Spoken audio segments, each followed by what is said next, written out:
2, 3. Okay, we're here with Anthony B.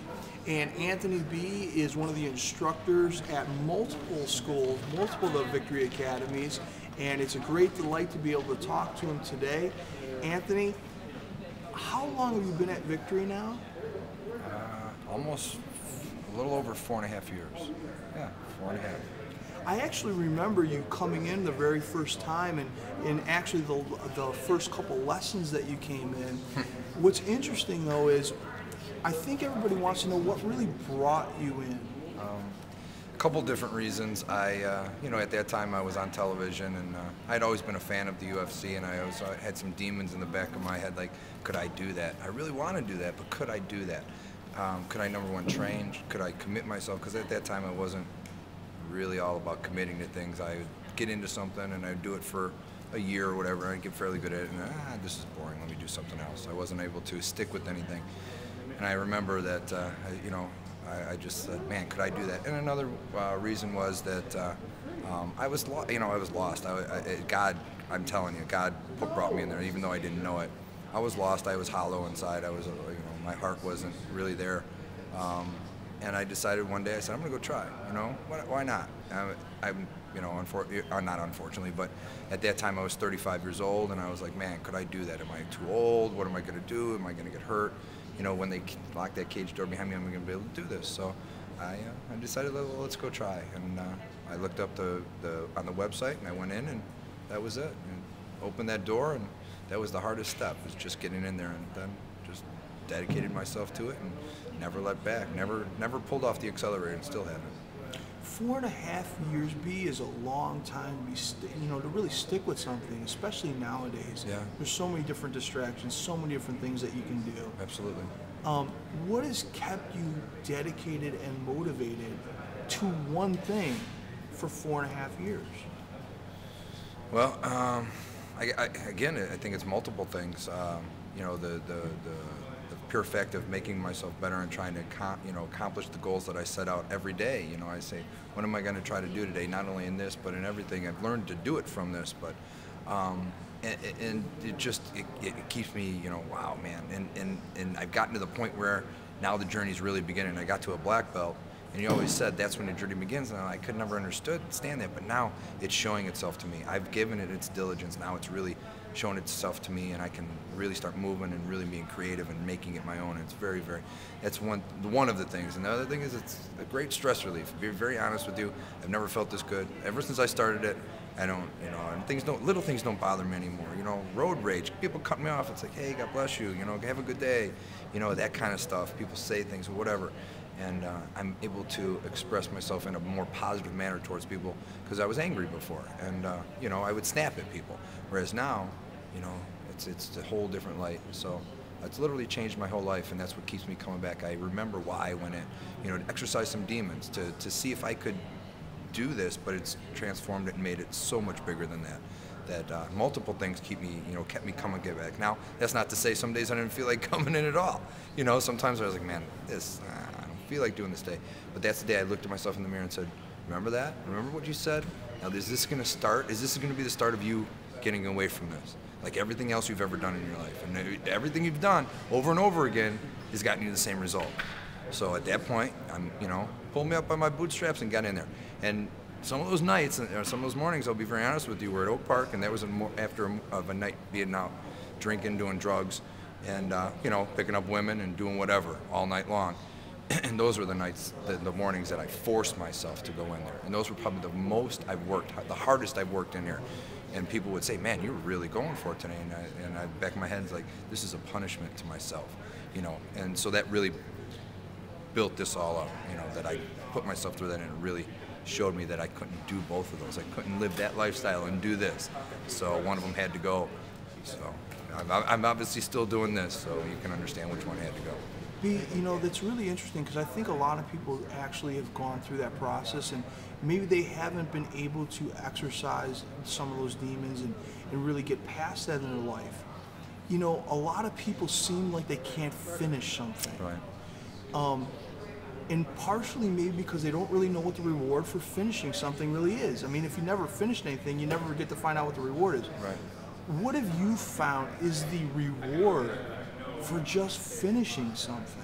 Yeah, well, I wouldn't even say finishing this. It's, I consider it a lifelong thing. So I don't think I'll ever be finished with this. But, I did obtain goals. I mean, that's the one how I look at it.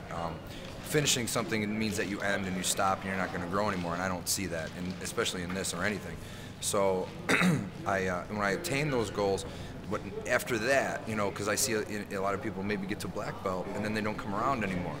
Well, at that point, what really gets me going is those little nuggets, those little goals where you hit that, uppercut, cross hook, whatever it may be, and you're like, man, that felt good. I mean, I felt like I was moving and my speed was there, and everything melded together, and that's the moments you're like, this is what it's all worth. And another thing I keep telling people is, I keep working hard, because when I do spar, for that extra second that I'm not afraid of getting gassed out, because a lot of people, I've noticed that, everybody's going to have skills, everybody's going to have attributes, but if you can't breathe or you're afraid to get tired, you're not going to use that to the fullest of your ability.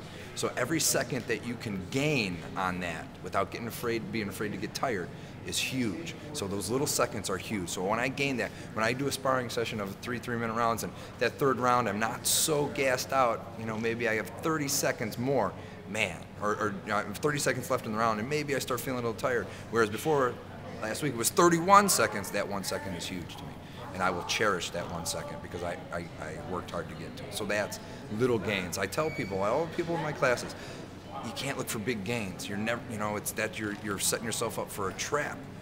You got to look for the little things. You got to go home with the little things and be happy with those, and eventually it'll become one big thing. B, go with me kind of deep for a minute. Like everything that you just said, I mean, there's so many little like diamonds in everything that you just said. I mean, I hope people really maybe even watch this interview a few times, because you said so many important points.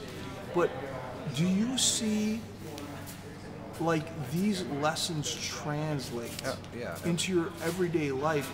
And is there some kind of example where you can say, this is what I experienced in martial arts, but then I saw the exact same lesson play out in my personal life?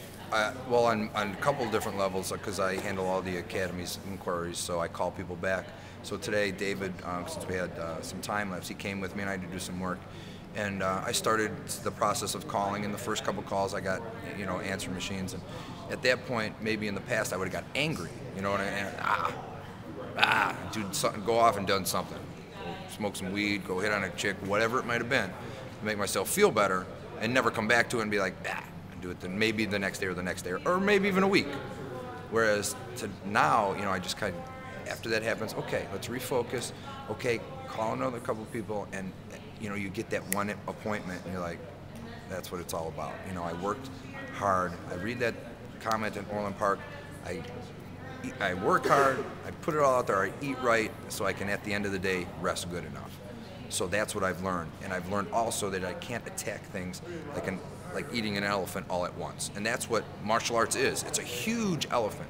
And if you think you're going to try and absorb all of it in one thing, in one class or a month, even a month, a year, you're sadly mistaken. You got to take it a little bit at a time. That translates real well into all aspects of my life. I can't look at things as a whole elephant anymore. I got to learn, how do I eat this elephant a little bit at a time. So it's one of the biggest things that I've translated through the martial arts into my own personal life. That's a great lesson, B. I know that you're running short on time. Is there anything that you'd like to say to the general body of students that are going to be watching this video? I just wanted to say that I love and appreciate and would do anything to help them become better or solve, maybe not solve the problem, but at least be an ear for them to vent or see if I can be of help to them. And that's one thing that I cherish. I also, want to let them all know that they make me better. Every one of them, to the new guy that comes in the first time, to the guy who's been here for 5 years with me. It just makes me better, and I like to feed off that. So just wanted to let them know that I appreciate that. And and I hope that translates in the way that I teach them, because I do it with a passion, because I care about them. And that's really what it breaks down to in what we do. And a lot of people come back and say, I've been to other places and it's so macho there, everybody's looking at everybody and everybody wants to outdo everybody, and no one really explains anything to anybody. And you guys, everybody is just so accommodating and they want you to be better. And I say, well, that's because it comes from Mr. Ricardo, and we're It all comes from you. So really, I want to thank you for letting us pass that along to other people, because it really does transform their life. And if I can help just one person, and I've helped plenty of people now, but if I could just help one person, man, that's the gold. That's the little bit, and instead of a big elephant. I can't help everybody, and I can try. All I can do is try to guide. If I can help one person, that's cool with me. So if I'm being a part, making a part in your life, that's awesome. But everybody's making a difference in my life. Well, B, you're a great student and an awesome instructor. I've really seen how your life has changed, and I've seen how you've changed other people's lives. You have a lot to be proud of, and I really appreciate you. Thanks for your time today. Thank you. I appreciate you too.